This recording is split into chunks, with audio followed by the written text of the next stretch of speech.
Welcome to the Art of Decluttering podcast. We're your hosts. I'm Kirsty Ferrugia from Feels Like Home Professional Organisers. And I'm Amy Revell from Simply Organised. We can't wait to share with you all our tips and tricks to help you declutter and keep your home and family organised. If you'd like to engage with the podcast further, you can find us at The Art of Decluttering on Facebook. Let's get started.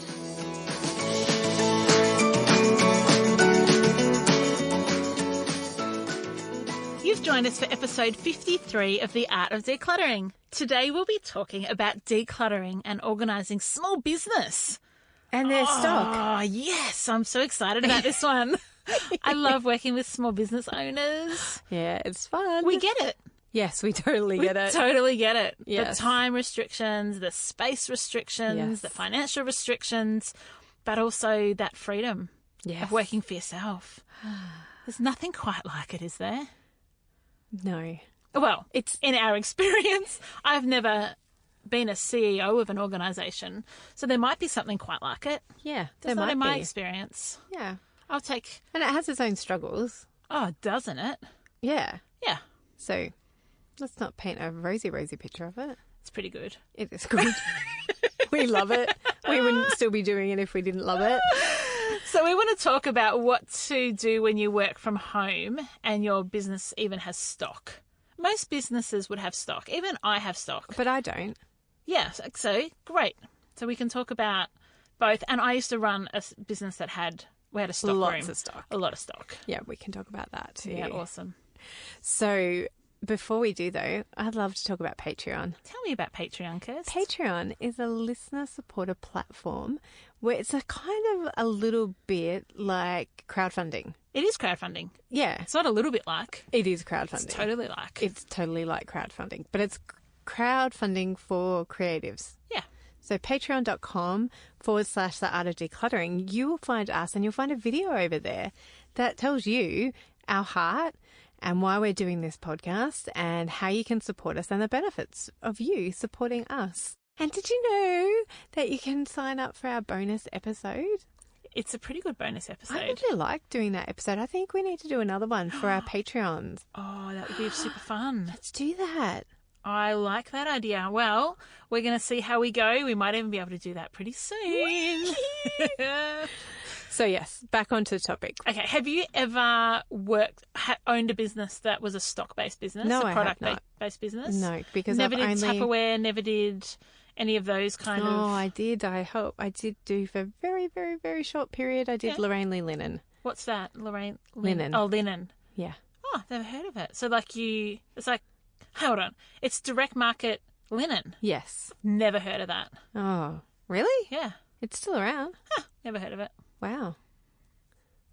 I have never worked for a direct marketing anything, but I used to own a business called Party in the Box, which I loved, and it was children's party supplies, was an online store, and we had our stockroom at home.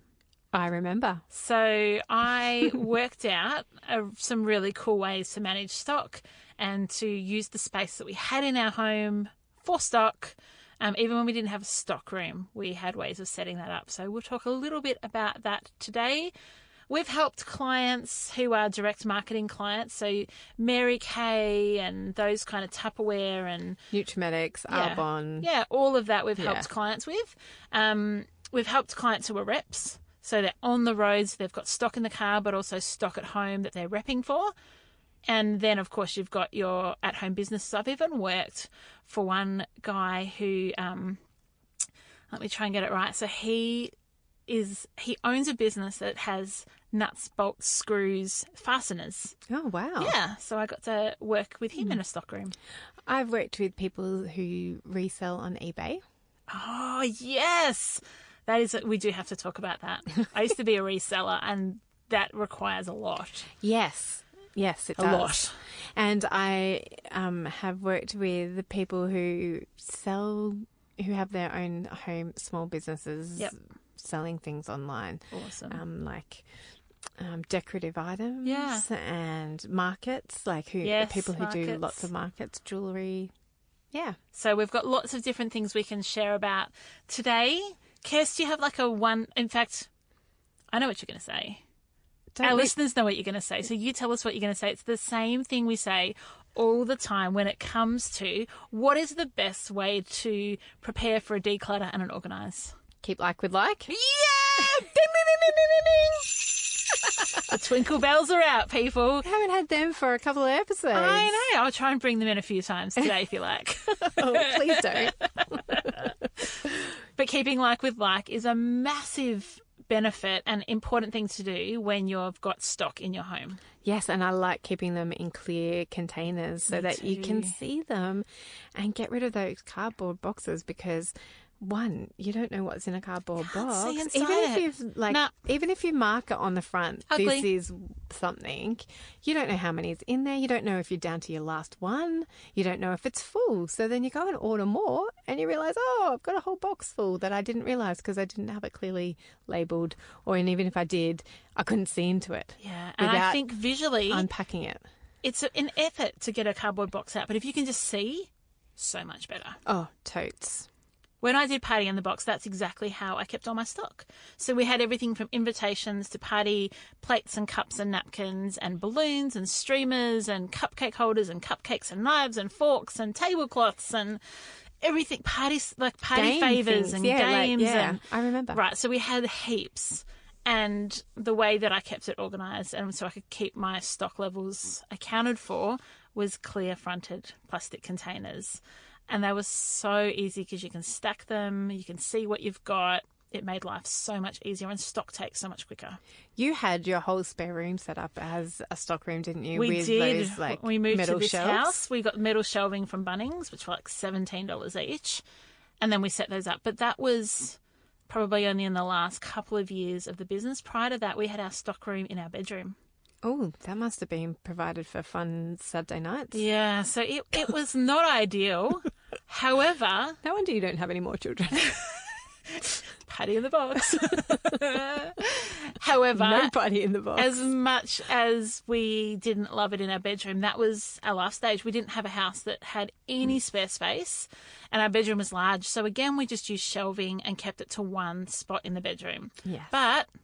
we had a stock room in our bedroom for years. And that's what we mean by keeping like with like. Instead of having your stock everywhere, scattered here, there and everywhere, all over your house, all over your business your premises, like having like with like. Like even here in the studio that we're recording, Jared has done an amazing job. He's keeping all his guitars together. He's keeping all his leads together. Like is with like. Yeah, and it does make things a lot easier. What I find often when I'm helping people who are stock-based business is they'll get a delivery. So say they've got 2, let's say lipsticks for argument's sake left.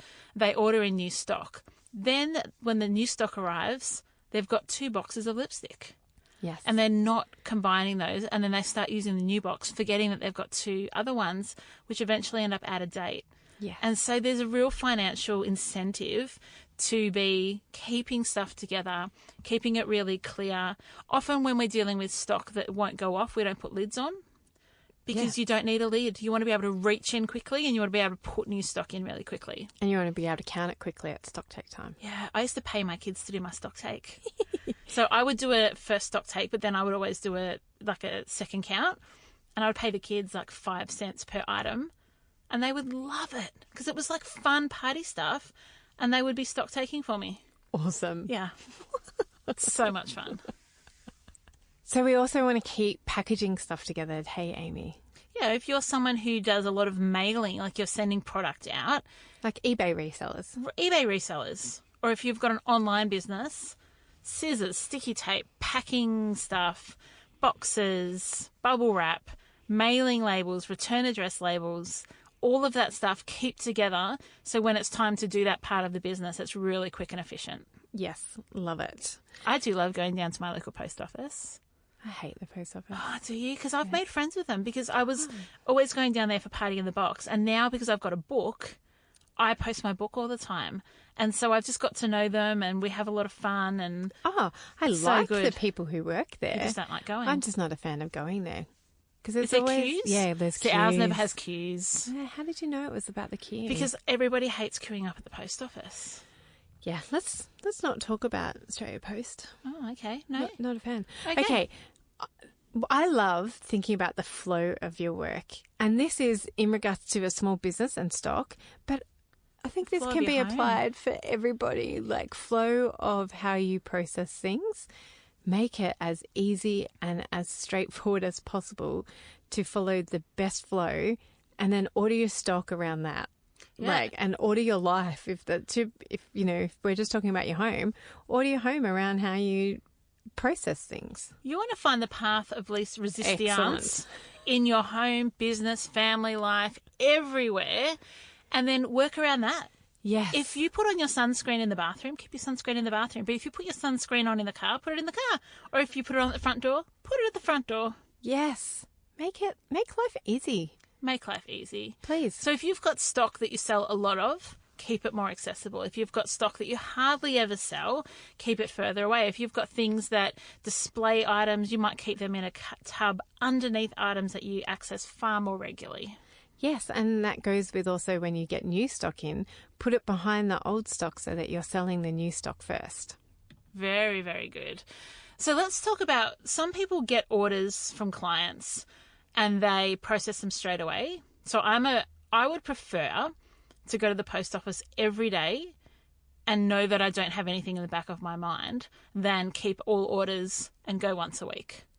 It's not very time efficient, but it's about clarity for me in my mind. Yes. However, this could be related to people who, like if you are direct marketing, like if you sell Tupperware, yeah, and you get it all delivered to you, for instance, or another organisation that delivers it to the rep. Yep. But you can't get to that client until Thursday. You have a natural delay in when you get stuff to when you see your clients. So think about how you can best store that so that they're not living in your bedroom. Yeah, or piling up at your front door or on your for you to kitchen look table at constantly. Yeah, but also make it really easy for you to get it to that client. And not forget it. So just think about the natural flow of your home and your work and how that would best work for you in your unique business. That's really cool. I like that. More from us in just a few minutes. Don't forget to visit our website, theartofdecluttering.com.au, and sign up for our bonus episode that's not so secret anymore. We've done episodes on linen cupboards, toys, wardrobes, pantries, jewellery, and so many more. So if you're new to the art of decluttering, you'll find loads of great tips like this one from the episode we did on entryways. We keep hooks right next to our door for our keys, so that coming and going, we put our keys straight away. So if you haven't got somewhere to store your car keys, you can go as simple as what Kirsty was saying, and that's just putting a basket somewhere near the door or on top of something that you know where it is, and just make sure they always go in there. And for us, that's just hanging them up near the door. And now back to the podcast for so many more tips and tricks. And I think going back to how you store your stock, and you were suggesting those clear-fronted containers, and I use the same. I think the way that you store your stock can make a huge difference to your enthusiasm about your business. Yes. If you walk into a room and all you see are stacks of cardboard boxes, you want to turn around and walk out. That looks like work to me. Yep. That looks really hard. I'm overwhelmed. Unless they're leave. really exciting things in the boxes. No, but even if there were really exciting things in the boxes, stacks of boxes are not fun. No. But if you had them in clear-fronted containers and they were all stacked up really nicely and you could see your product, that's fun.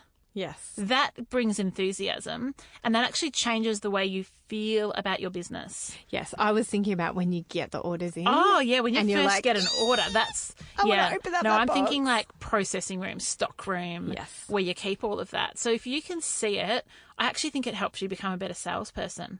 Because you're excited. And you're looking at it going, this product will actually change someone's life. This will change the way that they blah, blah, blah. Yes. And so your selling method changes. Big difference. Big difference in investing in some clear-fronted containers. Love it. Love it. And yeah, we spoke about date-sensitive things or like stocking. What's it called? Do you know at supermarkets? What's it called? Stock refreshing? Yeah. What are you talking about? Yeah, there's a there's a supermarket term for it. I've never worked at a supermarket, sorry. I did, and I can't remember it. Anyway, where you pull all the stock to the front, that is the closest to use by. And then you put the older stuff at the back. Yeah, do and that. I think what I've found when I've worked with people that say do Nutrimedics or Mary Kay or one of those things is product lines end. Yes. And that can be a real challenge because you've got products that are still good, still in date, still useful, nothing wrong with them at all. They've been superseded by a different item. What do you do with all the old stuff? And so I would say rather than keeping them all in their individual line items, if you've got superseded stock, put it all together because you can maybe take it to a market or you could put it on whatever, how it works, and make sure you're clearing that so you don't end up with really old end-of-line item, finished, discontinued, superseded stock. Yes. And that reminds me about when you're coming home, like if you are a direct seller and you're coming home from a party, like go through your makeup case or like go through and make sure, was there any product that got finished that day? Do you need to refresh it? Great idea. Do you need to clean it out or clean anything and repack it so you're ready just to walk out the door so you're not spending like an hour before you go to that party running around going, oh no, I haven't got that product. Oh, I forgot to order it when I got home. And you don't necessarily have to order it when you get home at 11 o'clock at night or 1 o'clock in the morning, but just to remember to refresh your own stock. Yeah, to finish the job. Finish the job. Love it, Amy. What I also would recommend is if you work for a company, when you do your annual stock take, my recommendation is to also do an annual declutter in your office. So old brochures, old order forms, old catalogues, old business cards, old branding, anything like that that you're no longer using is no longer current. I would suggest that you grab all of that and you recycle it or do whatever you need to with it so that you can just have that declutter done regularly because that stuff can change often in some businesses. That's such a great tip. In fact, I really encourage when you get that new stock in, like when you get the new brochures, grab all the old brochures and let them go then. Yeah. Like recycle them then. Like don't think that you need to hold on to that one old brochure or that 50 old brochures. Like you don't. They've been superseded. Yeah. You've got a new brochure. Unless it's a pricing, like unless you... I can't even. There are some times where you need to go. If you're a person that wants to make the exception, that's cool. Yes, thank you. There's freedom for that. Is that what you were trying to say? Yes. If you're the exception to the rule, be the exception. But don't be 50 exceptions to the rule. No, that's don't need that's 50. rebellious. Don't need 50. Just Rebellious. Keep one. Yeah. What about people that have gone from full-time businesses to part-time? Because it can make a really big difference whether or not you've got everything that you need. If you're a full-time rep on the road, you've got a lot of stuff. What if you then have kids or lifestyle changes and you drop back to a couple of days a week? What can we encourage people on when that kind of thing happens? When just your commitment to a business changes or the frequency of markets changes or your client load increases or decreases or just changes?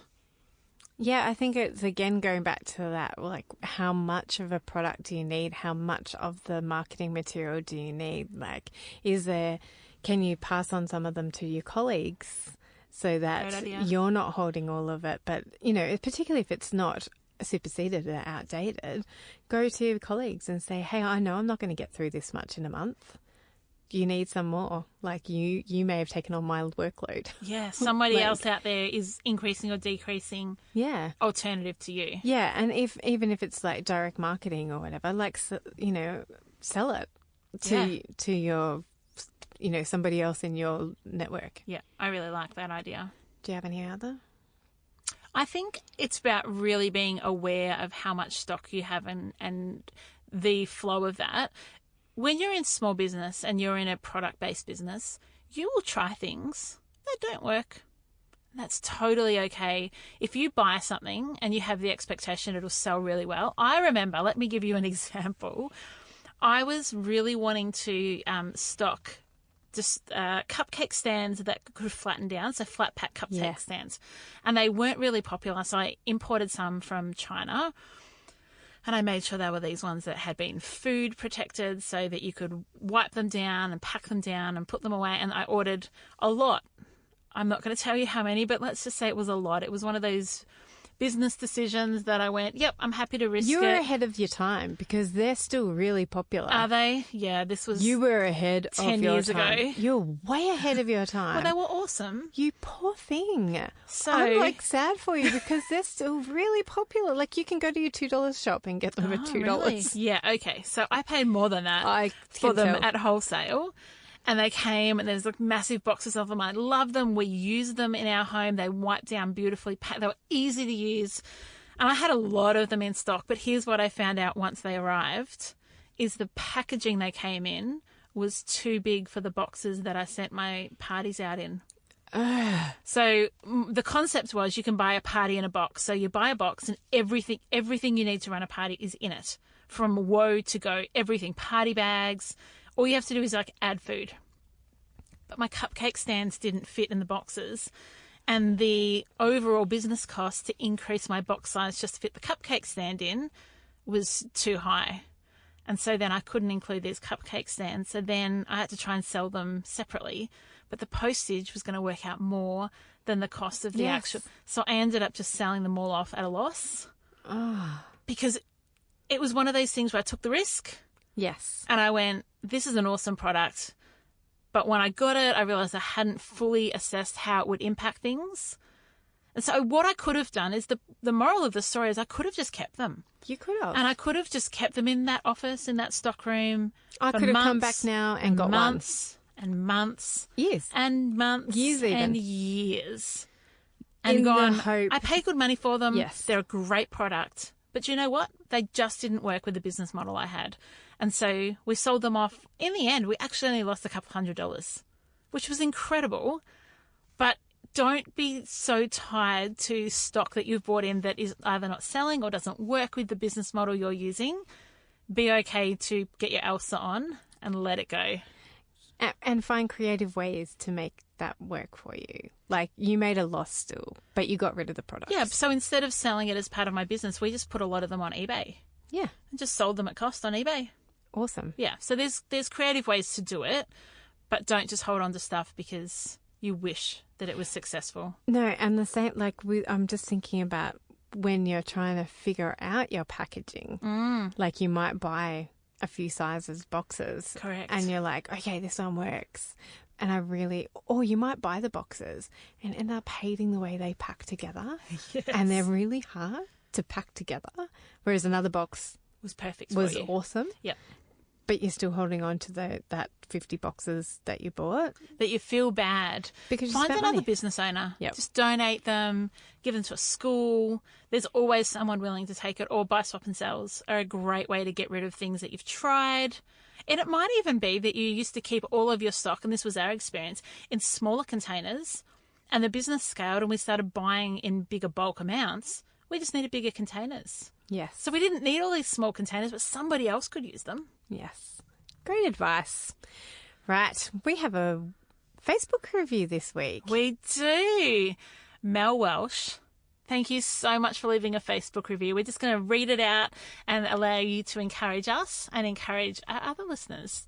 She says, I love your podcast, girls. I have truly taken something away from each one and hate it when they end. Lol. I feel a bit silly saying lol out loud, but You could get say, it. you could just go, ha ha ha. I could actually just act it out. Yeah. And then she says, bring on next week. Thank you, Mel. I love it. I love that you've got a bit of like sadness when it ends. Don't cry because it's over. Smile because it happened. Is that the quote? That's so corny. Right. What have we learnt this week? We have learnt that it is awesome to run businesses, be entrepreneurs, be creative. That wasn't the point, was it? No. No. We have learnt that you can create a different vibe around your stock by storing it in clear containers. And be inspired. And be inspired to sell your product and find what you want and not waste time trying to shuffle through cardboard boxes.